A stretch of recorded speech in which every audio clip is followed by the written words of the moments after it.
आप सभी का प्रभु श्री राम की धरती अयोध्या के अंदर में बहुत बहुत स्वागत है।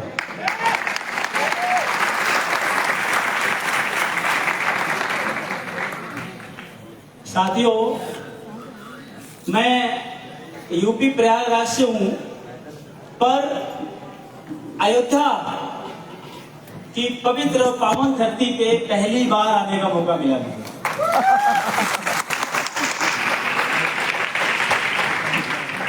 और आज मैं बहुत दिल खोल के आप सबसे बात करने वाला हूं। और बात करने के पहले बहुत बहुत आभार और धन्यवाद व्यक्त करना चाहूंगा विकास अग्रवाल जी का। स्पेशली विकास जी के लिए जोरदार ताली में चाहूंगा।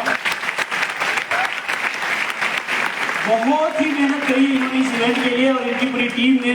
हमारे जितने वॉलंटियर्स हैं सबको बहुत बहुत धन्यवाद देना चाहेंगे। हमारे सभी सीपी और एबव लीडर्स जितने हैं, बाकी सीपी के नीचे जितने लीडर्स हैं, जितने नए साथी हैं, आप सबका बहुत बहुत स्वागत, बहुत बहुत धन्यवाद।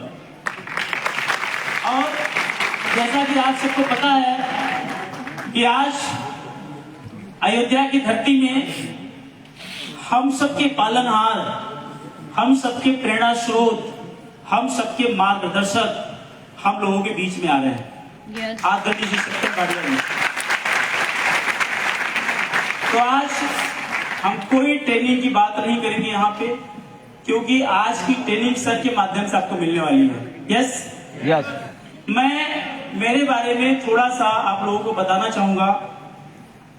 जब मैं ये इंडस्ट्री के अंदर में नहीं था, जब मैं ये बिजनेस के अंदर में नहीं था, उस टाइम की अगर बात करी जाए, जब मैंने अपनी एजुकेशन कंप्लीट करी, पढ़ाई कंप्लीट करी, पढ़ाई कंप्लीट करने के बाद जब मेरे मन के अंदर में इच्छा हुई कि पैसा कमाना चाहिए।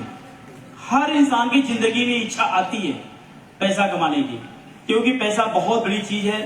लोग कहते हैं चाचा बड़ा न भैया, सबसे बड़ा रुपया, सबसे बड़ा रुपया। राइट साथियों, पैसा आज के टाइम में हमारे जिंदगी का बहुत महत्वपूर्ण हिस्सा बन चुका है। जब मुझे इच्छा हुई पैसा कमाना चाहिए, मैंने बहुत भाग दौड़ लगाई। बहुत सारे मित्र, दोस्त, पड़ोसी, रिश्तेदार, जान पहचान के लोगों से मैंने चर्चा पर चर्चा करी कि भैया आप मुझे कुछ काम बताओ। तो सबने अपने अपने तरीके से, अलग अलग तरीके से मुझे काम बताया। और उन सारे कामों का अवलोकन करने के बाद एक मेरे मित्र हुआ करते थे, मुंबई में रहा करते थे। उन्होंने कहा अजय जी आप टेंशन ना लीजिए, आप मुंबई आ जाओ, मुंबई में बहुत पैसा है, यहाँ जो भी आता है उसकी लाइफ बिल्कुल सेट हो जाती है, काम की यहाँ कोई कमी नहीं है। मैं मेरे घर प्रयागराज से 1250 किलोमीटर दूर मुंबई गया। क्या करने जी? काम करने। क्या करने? जोर से क्या करने? पैसा कमाने। और जब मैं मुंबई वहां पहुंचा, मुंबई पहुंचने के बाद मेरे मित्र ने मुझे एक कंपनी से इंट्रोड्यूस कराया। कंपनी का नाम था TPR कंस्ट्रक्शन, ठक्कर पालन एंड रसिक कंस्ट्रक्शन कंपनी। उस कंपनी के मालिकान से मेरी मुलाकात हुई और मुलाकात करने के बाद हमारी एजुकेशन, हमारे नॉलेज के आधार पे, हमारे एक्सपीरियंस के आधार पे उन्होंने मुझे काम पे रख लिया। और जब मैंने काम वहां पे स्टार्ट करा तो मेरी दिन भर काम करने के बाद पूरे महीने के एंड में यानी 30 दिन के बाद हमारी जो सैलरी फिक्स करी गई वो होती थी 2500 रुपए महीने की। कितना जी? 2500। जोर से कितना? 2500 रुपए महीने में मैंने मुंबई जैसी सिटी के अंदर में काम स्टार्ट किया। और आप सोच सकते हैं कि अगर कोई इंसान 2500 रुपए महीने के अंदर में काम करना चालू कर दे, वो इंसान अपनी जिंदगी में कितना अमीर होगा, किसी को बताने समझाने की जरूरत नहीं है। राइट? और आप लोगों को मैंने कंपनी का नाम बता दिया, मैं वो जगह का नाम बता देता हूँ जहां मैं रुका करता था। वो जगह का नाम है यादव नगर, थाना के अंदर में। बहुत सारे लोगों के आसपास के लोग वहां होंगे, आप पता करना। यादव नगर के अंदर में झोपड़पट्टी इलाके के अंदर में रहता था। जिस रूम के अंदर में मैं रुका करता था उसमें कभी ताला नहीं लगता था। ऐसा नहीं था ताला खरीदने का पैसा हमारे पास नहीं था, ताले की कभी जरूरत नहीं पड़ती थी, क्योंकि एक ही रूम के अंदर में 15 से 16 लोग रहा करते थे। किसकी डे शिफ्ट कितनी ड्यूटी है, किसकी नाइट ड्यूटी है, कुछ पता नहीं है। किसका रिक्शा ऑटो कब लेके निकलना है मालूम नहीं है। एक ही रूम के अंदर में कौन कब आएगा, कौन कब जाएगा, कुछ मालूम नहीं। तो पूरे दिन के अंदर में कोई और रात के अंदर में कोई भी रूम के अंदर में रहता ही था, इसलिए ताला लगाने की जरूरत नहीं थी। इतना शानदार हमारा रूम था। वहां मैंने लगातार नौकरी करी काफी लंबे टाइम तक। कुछ एक ऐसी घटना घटी जिसकी वजह से मजबूरी में मुझे घर आना पड़ा काम छोड़ के। जब मैं घर आया, धीरे धीरे टाइम बीता, हालात चेंज हुए, सिचुएशन सही हुई, तो लोगों से हेल्प लेकर के मैंने एक दुकान खोली हार्डवेयर की, और उस दुकान को मैंने काफी लंबे टाइम तक चलाया, और उस दुकान पे भगवान की खूब कृपा बरसी और मेरी दुकान नहीं चली। दुर्गा जी यहाँ बैठिए खाली। अब मैं इसलिए बोलता हूँ कि कृपा बरसी कि अगर वो दुकान चल गई होती तो शायद मैं यहाँ नहीं होता, उसी दुकान में फंसा होता। तो कहते हैं ना, हर चीज के पीछे गॉड प्लानिंग होती है, ईश्वर की मर्जी होती है। नहीं चली, उनकी मर्जी थी। लोगों ने कहा एक दुकान नहीं चली, बंद कर दे यार, दूसरा कर ले। तो मैंने उस दुकान को बंद करके उसी जगह पे मैंने एक दूसरी दुकान खोली, उसका नाम रखा अर्जेंट फोटो स्टूडियो, और उस दुकान को भी मैंने लंबे टाइम तक चलाया, और भगवान की कृपा मेरी पुरानी दुकान से भी ज्यादा उसके ऊपर बरसी, और मेरी वो दुकान भी नहीं चली। और जब आदमी का काम नहीं चलता, उसकी दाल रोटी नहीं चलती, तो आदमी ताक झाक मचाता है। यस और नो? यस और नो? वो ताक झाक में मजबूरी, कहते ना, मजबूरियां ना होती तो हम भी बेवफा ना होते। तो मजबूरी में आदमी इधर उधर झांकता है। और आज इसी के इर्द गिर्द हम बात करेंगे। और बात करने के पीछे पहले मैं आप लोगों को मेरा परिचय बता दूं। मेरा नाम डॉक्टर रजत शर्मा है। मैं संगम नगरी प्रयागराज से हूँ, और मुझे ये बिजनेस के अंदर में 11.5 साल हो चुके हैं। 11.5 साल। तो जब मेरी वो दूसरी वाली दुकान नहीं चली, तो लोगों ने मुझे सलाह दी कि आप कुछ और कर। हमने कहा नहीं, अभी डट के इसके अंदर काम करेंगे। उसी बीच में एक दिन एक घटना घटी। मैं अपनी दुकान सुबह सुबह शटर उठाया ही था कि मेरी अपलाइन, इनका नाम लेते बड़ा फखर होता है, गर्व होता है, आप सबकी भी अपलाइन है, आदरणीय श्री जसवीर सिंह जी।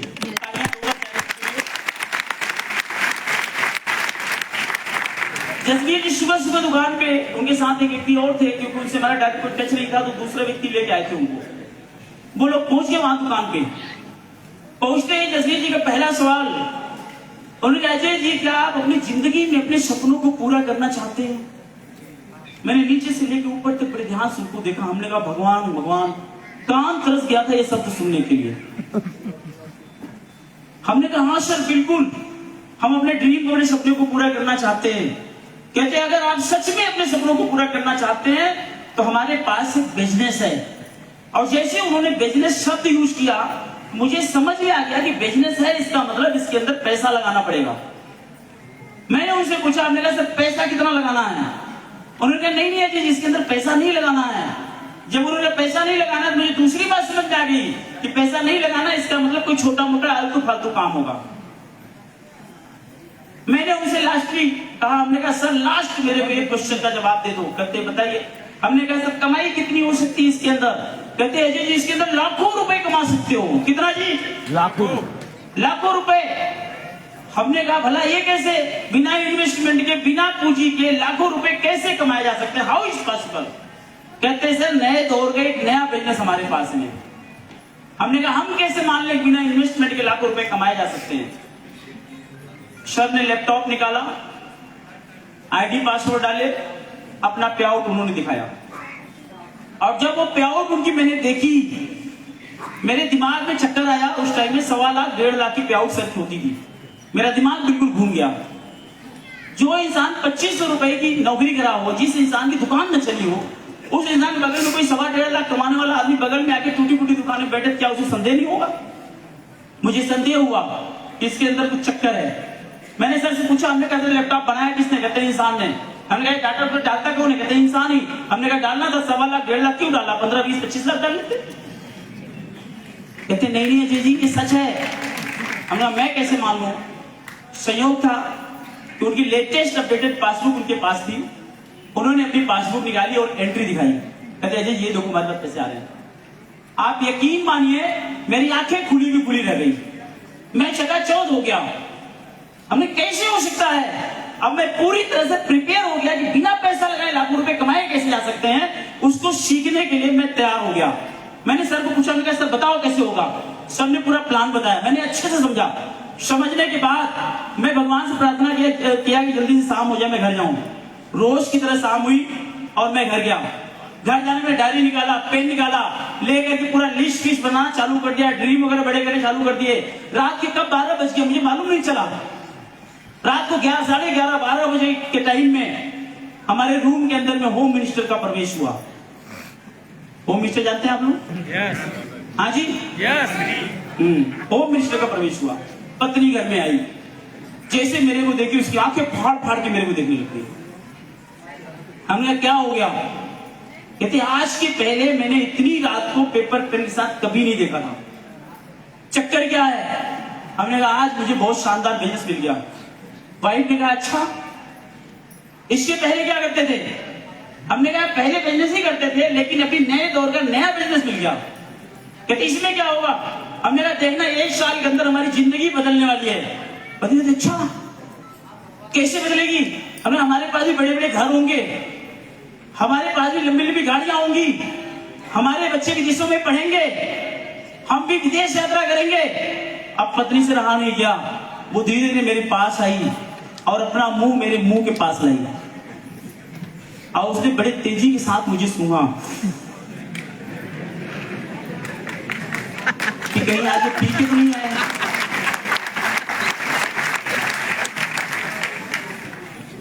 उनको लगा कहीं ये पी के तो नहीं आए हैं।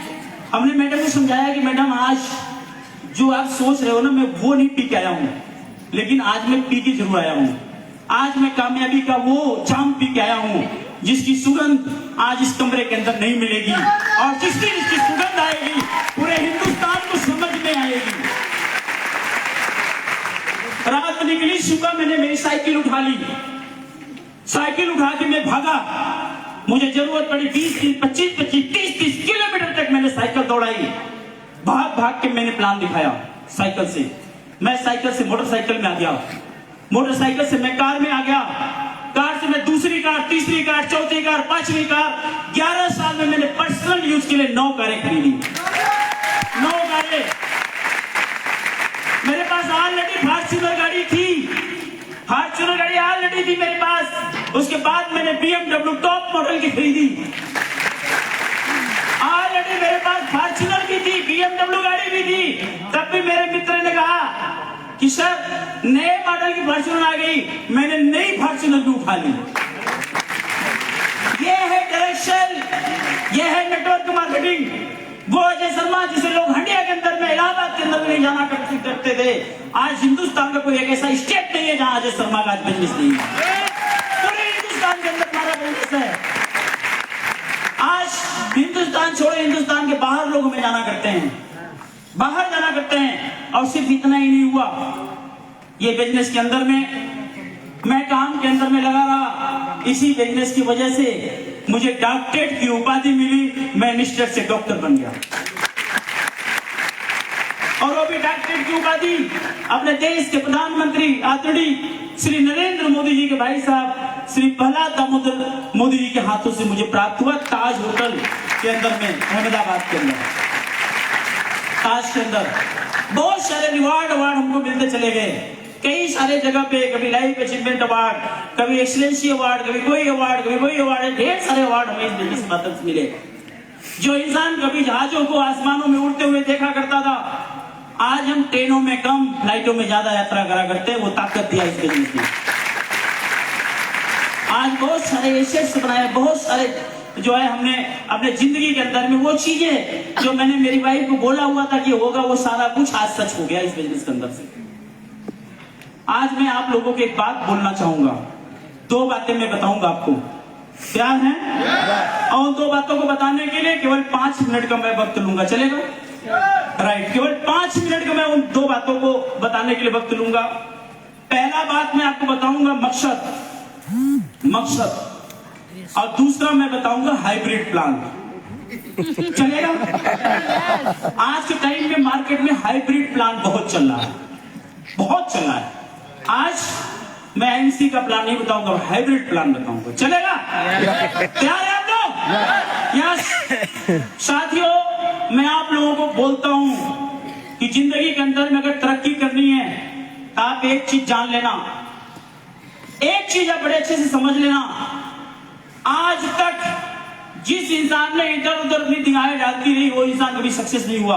Correct. जिस इंसान ने जो इंसान एक जगह पे सेट हुआ, एक को जानो, एक को मानो, एक के हो जाओ फार्मूले वाले फार्मूले पे काम किया, वो इंसान हमेशा बुलंदियों को छुआ है।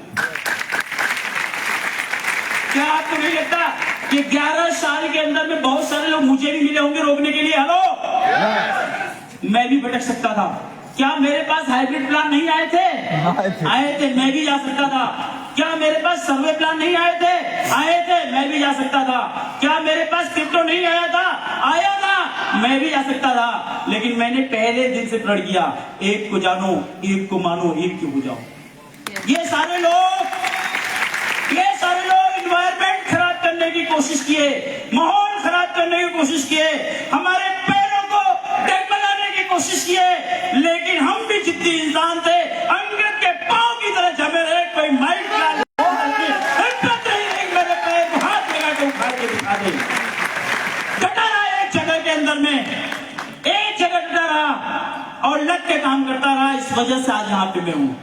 आज मैं आप सब लोगों को बोलना चाहता हूँ, पूरे हिंदुस्तान की कितनी छोटी छोटी पार्टियां हैं पूरे हिंदुस्तान के अंदर में, सारी पार्टियों ने, जब सारी पार्टियों का मकसद एक हो गया, मकसद सारी पार्टियों का, मैं किसी पार्टी का नहीं हूं, मैं राजनीति की बात नहीं कर रहा हूं, मैं आप लोग से मैसेज देना चाहता हूं। जब हिंदुस्तान की सारी छोटी छोटी पार्टियों ने एक मकसद बना लिया, उनका मकसद क्या था? मोदी को हटाना है। मकसद, एक मकसद। क्या मकसद था? मोदी को क्या मकसद था? मोदी को हटाना। बस एक मकसद, सारी छोटी छोटी पार्टियों का, और सारी इकट्ठी हो गई। वो सारी पार्टियां जो एक दूसरे की मां बहन को गालियां निकाला करते थे, कंपनियों को गालियां निकाला करते थे, उनको जो मर्जी सो बोला करते थे, वो सारी पार्टियां एक मंच में खड़ी हो गई, क्योंकि एक मकसद था, मोदी को हटाना है। साथियों, मैं आप सब लोगों को बोलना चाहता हूँ, हिंदुस्तान के सारे आवाम को बोलना चाहता हूँ, अगर हम सारे लोग इकट्ठे हो गए, एक हो गए, और हमारा सिर्फ एक मकसद हो जाए कि हमें हिंदुस्तान के अंदर में एमसी को नंबर 1 पे लेके जाना है, किसी कंपनी का माई का नाम आकर के हमें दिल भ्रमित नहीं कर सकता है। एक मकसद हमें बनाना पड़ेगा। क्या आप मकसद एक करने के लिए तैयार हैं? क्या हिंदुस्तान के अंदर में एमसी का वर्चस्व नंबर 1 पे लाने के लिए तैयार है? एक मकसद होना चाहिए, एक मकसद। किसी के अंदर इतनी मादा नहीं होनी चाहिए जो आपकी कंपनी के खिलाफ नेगेटिव बात करे। मादा नहीं होना चाहिए किसी के अंदर, इतना जज्बा अपने अंदर लेके आओ। दूसरी बात मैंने आपको बोली थी, हाइब्रिड। मैं एक बार गूगल में गया, सर्च किया, ध्यान से समझना सारे लोग। हमने चेक किया हाइब्रिड होता क्या है। गूगल में हाइब्रिड का मतलब जो था, अर्थ आप भी सर्च कर लेना, वो निकला कि हाइब्रिड मतलब होता है दोगला। हेलो हेलो, हाइब्रिड मतलब कितने हाइब्रिड प्लान है, इसका मतलब दोगला प्लान। आप मुझे एक बात बताओ, जितनी भी चीजें हाइब्रिड तरीके से उपजाई जाती हैं, क्या उन चीजों के अंदर में वर्जिनल की तरह क्वालिटी होती है? जब कोई हाइब्रिड चीज आती है और देसी चीज आती है, तो लोग कहते हैं देसी चॉइस करो, हाइब्रिड नहीं लेना है जी। यस। क्यों जाते हो? हाइब्रिड जो बीमारी पैदा करेगा। आप जैसे गुब्बारा है, जल्दी फूल जाता है ना, फटाक से पचक जाता है। यार तो बहुत छोटी मोटी कंपनियां आती है, क्रिप्टो जैसी कंपनियां आएंगी, वो फटाक से फूलती है, फटाक से पचक जाती है। आज क्या हाल हो गया क्रिप्टो वालों का, भाई साहब नकाब पहन के भी नहीं घूम पा रहे, घर छोड़ के भागते हैं। एक मकसद, एक को जानो, एक को मानो, और एक क्या आप तैयार हैं? क्या आप सब लोग तैयार हैं? तो आज एक मकसद के साथ इस बिजनेस को हमने आगे लेके जाना है, एक अभियान छेड़ना है पूरे हिंदुस्तान के अंदर में। आईएमसी जैसे प्रोडक्ट नहीं मिलेंगे हिंदुस्तान के अंदर, आईएमसी जैसा प्लान नहीं मिलता हिंदुस्तान के अंदर। जानते हैं जो हाइब्रिड वाले होते हैं ना, वो अपने बैलून के ऊपर चिड़िया बैठाते हैं, आईएमसी वाला चिड़िया नहीं बैठाता। दम है तो चिड़िया हटा के दिखाए, हम दिखाते हैं हमारे में दम है। आप बेटा दिखाता हूं तेरे को। और साथियों, अगर आप सबका साथ मिला, मैं सच बोलता हूं कि अगर आप सबका साथ मिला और हम सारे एक हो गए, इकट्ठा हो गए, तो मैं जाते जाते सिर्फ एक लाइन बोलना चाहूंगा कि बदल देंगे जमाने का मुकद्दर, बदल किसी के हाथ में खंजर नहीं रहने देंगे। ऐ जमाने जरा होश में आने देना इस बिजनेस को, किसी की राह में पत्थर नहीं रहने देंगे।